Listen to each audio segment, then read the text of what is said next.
বেনজির এদেশের প্রধানমন্ত্রী হতে চেয়েছিল। তার যখন নাকি স্টারগুলি লাগানো ছিল কাদের উপর, তখন সে নিজেকে সে প্রধানমন্ত্রীর চেয়ে অনেক উপরের লেভেলের কিছু ভাবতেন, যার কারণে বাংলাদেশ আওয়ামী লীগের নির্বাচিত সংসদ সদস্য শফিকুর রহমান প্রখ্যাত সাংবাদিক, তার টেলিভিশনের মালিকানা ছিনতাই হওয়ার পরেও সংসদে দাঁড়িয়ে বেনজিরের বিরুদ্ধে কথা বলতে পারেনি এবং মামলা করতে পারেনি। একজন কসাই মিস্টার বেনজির এদেশের বহু মানুষের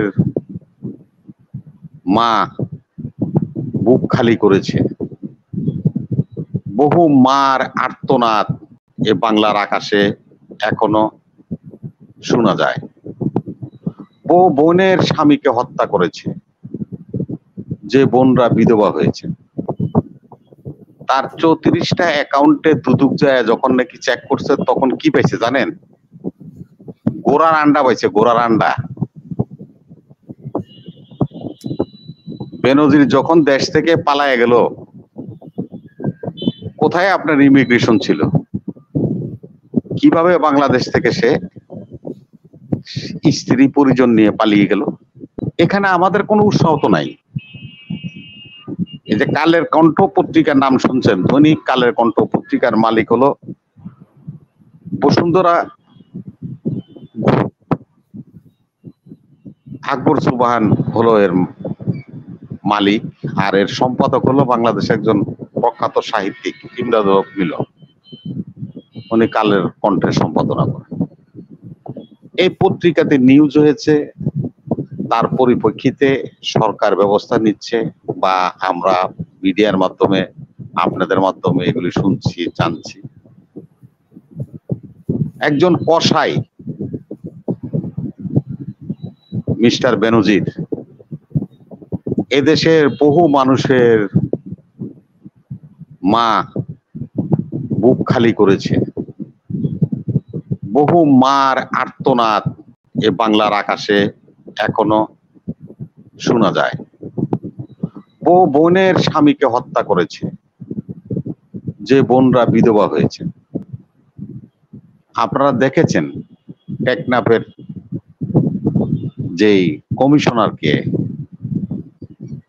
র্যাব তুলে নিয়ে গিয়েছিল, তখন এই কসাই বেনজির ডিজি র্যাব ছিলেন। একরাম কি বলেছিল তার বাচ্চাদেরকে? তার বাচ্চারা বলছে, বাবা কাঁদছো কেন? সে আওয়াজ শুধু দেশবাসী না, বিশ্ববাসী শুনেছে। সকল হত্যা, গুম এবং সন্ত্রাসের মহানায়ক এই বেনজির, আর তা সম্ভব হয়েছে একটি ভোটারবিহীন নির্বাচনে। বারবার যিনি নাকি ক্ষমতার মসনদে আছে, তার আশকারা পেয়ে এবং তার ভালোবাসা পেয়ে সে এই সমস্ত অপকর্ম করার সুযোগ পেয়েছে। আজকে আনোয়ার ভাই যে কথা বললেন বেনজির সম্বন্ধে, আরে ভাই দুদক তো তার বিরুদ্ধে ব্যবস্থা নিয়েছে। আপনি বলছেন তার 34টা অ্যাকাউন্টে দুদক যায় যখন নাকি চেক করছে, তখন কি পাইছে জানেন? গোড়ার আন্ডা পাইছে, গোড়ার আন্ডা। বেনজির যখন দেশ থেকে পালায় গেল, কোথায় আপনার ইমিগ্রেশন ছিল? কিভাবে বাংলাদেশ থেকে সে স্ত্রী পরিজন নিয়ে পালিয়ে গেল? কিভাবে সম্ভব হলো? সেটার প্রমাণ কি আপনার কাছে আছে যে উনি পালিয়ে গেছেন? হ্যাঁ, আমার কাছে প্রমাণ আছে। কারণ ওই যে কালকে উনি দুদকে যাবে না, উকিল পাঠাবে, তাতে বুঝা ফেলাইছে উনি নাই। বাদ সবগুলি টিপা লাগে না, একটা টিপলে বোঝা যায় বাদ হয়েছে না না হয়েছে। আমরা সে বিতর্কে যেতে চাই না। আমরা বিতর্ক করতে চাই এটা, একজন সরকারি চাকরিজীবী রাষ্ট্রপতি পেনশনে গেলে 2 কোটি 2.5 কোটি টাকার উপরে পেনশন পায় না। তিনি রাষ্ট্রপতির নিচের লেভেলের লোক, উনি অত টাকাই পাবে। তার যে সমস্ত সম্পত্তির বিবরণের হিসাব আমরা দেখছি, তাতে তো এটা হাজার হাজার কোটি টাকা ছাড়াই গেছে। এই বড় অপরাধ করার পরেও এদেশের স্বরাষ্ট্রমন্ত্রী বলে বেনজির কোথায় আছে আমি জানি না। দিক এই স্বরাষ্ট্রমন্ত্রীর আর এই সরকারকে রাষ্ট্রের দায়িত্ব এবং কর্তব্য পালন করতে যেয়ে যারা এই ধরনের ল্যাঙ্গুয়েজ ইউজ করে, এই ধরনের বক্তব্য স্থাপন করে, ওই দায়িত্বশীল ব্যক্তিদের দায়িত্বে থাকাটাও অপরিহার্য বলে আমি মনে করি। আজকে তারা যে নাটকের অবতারণ করছে, একের পর এক ঘটনা ঘটিয়ে মানুষের দৃষ্টিকে অন্যদিকে সরিয়ে নিতে চায়।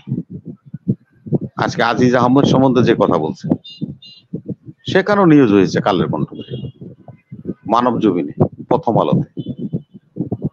সেদিন আপনারা দেখেছেন প্রথম আলোর যে আমাদের সম্পাদক মাহফুজুর রহমান সাহেব, উনি একটা চ্যানেলে এসেছিলেন।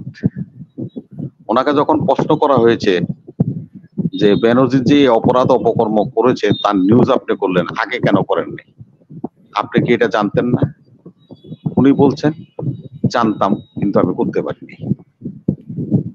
এই হলো নিরপেক্ষ সংবাদপত্র, নিরপেক্ষ সম্পাদক, যারা নাকি নিজের কথা বলতে পারে না, লিখতে পারে না।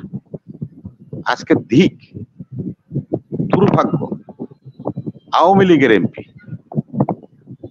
চাঁদপুরের ফরিদগঞ্জ থেকে নির্বাচিত এমপি শফিকুর রহমান সাহেব, প্রেস ক্লাবের উনি সভাপতি ছিলেন, সেক্রেটারি ছিলেন। এদেশের যে কয়জন প্রতিচষা সাংবাদিক আছে, শফিকুর রহমান তার মধ্যে একজন। তার নামে লাইসেন্সকৃত টিভিটা, টেলিভিশনের শেয়ার তাকে রাত্র অন্ধকারে বাড়ি থেকে উঠিয়ে নিয়ে ওয়েস্টার্ন হোটেলের নিচতলায় বসে বেনজির, নাফিসরা, টুটুলরা তার কাছ থেকে কাগজে সই করে তার নিজস্ব প্রতিষ্ঠান এর ডাইরেক্টর হয়েছে, তারা শেয়ার হোল্ডার হয়েছে। একজন আওয়ামী লীগের এমপি, এখন এমপি, তাকে এভাবে ধরে নিয়ে এই কসাই বেনজির যখন ওয়েস্টার্ন হোটেলে স্বাক্ষর করে তার শেয়ার বাজেয়াপ্ত করে নিয়ে গেল, সে এই মহান জাতীয় সংসদে দাঁড়িয়ে কথা বলতে পারে নাই, অভিযোগ উত্থাপন করতে পারে নাই। বেনজির এই দেশের প্রধানমন্ত্রী হতে চেয়েছিল। তার যখন নাকি স্টার গুলি লাগানো ছিল কাদের উপর, তখন সে নিজেকে প্রধানমন্ত্রীর চেয়ে অনেক উপরের লেভেলের কিছু ভাবতেন। যার কারণে বাংলাদেশ আওয়ামী লীগের নির্বাচিত সংসদ সদস্য শফিকুর রহমান, প্রখ্যাত সাংবাদিক, তার টেলিভিশনের মালিকানা ছিনতাই হওয়ার পরেও সংসদে দাঁড়িয়ে বেনজিরের বিরুদ্ধে কথা বলতে পারেনি এবং মামলা করতে পারেনি।